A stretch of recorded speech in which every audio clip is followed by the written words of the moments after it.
అందరికీ నమస్తే. ఆంధ్రప్రభ భక్తి ఛానల్కి స్వాగతం. నవరాత్రులు అనగానే దసరా నవరాత్రులనే భావిస్తారు చాలామంది. కానీ మరో 2 నవరాత్రులు నిర్వహిస్తారు.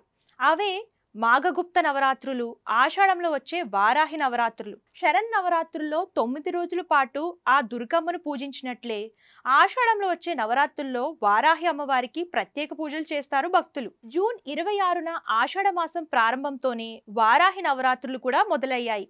దేవుడి మందిరంలో లేదా విడిగా వారాహి అమ్మవారి ఫోటోను పెట్టుకోవచ్చు. అయితే 9 రోజుల పాటు ఆ ఫోటోను అక్కడి నుంచి కదపకూడదు.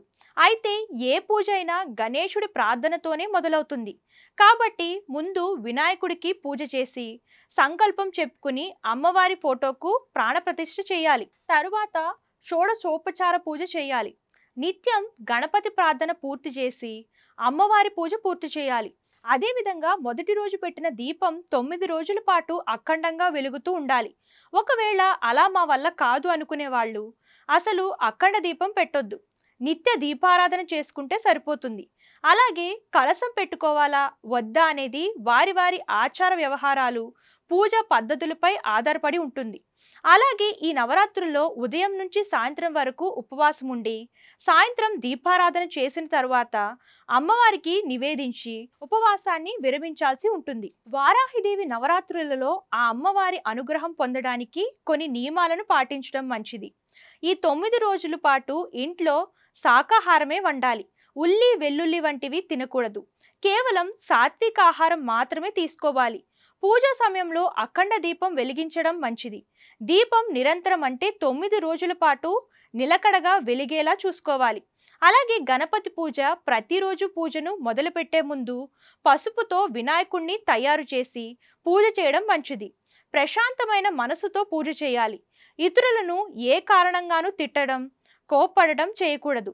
అదేవిధంగా వండిన ప్రతి పదార్థాన్ని అమ్మవారికి నైవేద్యంగా సమర్పించి ఆ తరువాతే ప్రసాదంగా స్వీకరించాలి.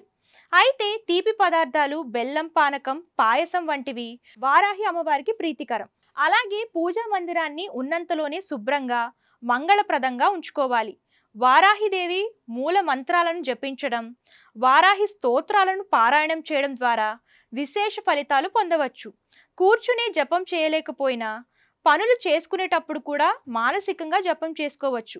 అలాగే పూజ ప్రారంభించే ముందు కోరికలను చెప్పుకుంటూ సంకల్పం తీసుకోవాలి. ఇక వారాహిదేవిని దండిని అని కూడా పిలుస్తారు. ఈమె లలితాదేవికి సైన్యాధిపతిగా అభివర్ణిస్తారు.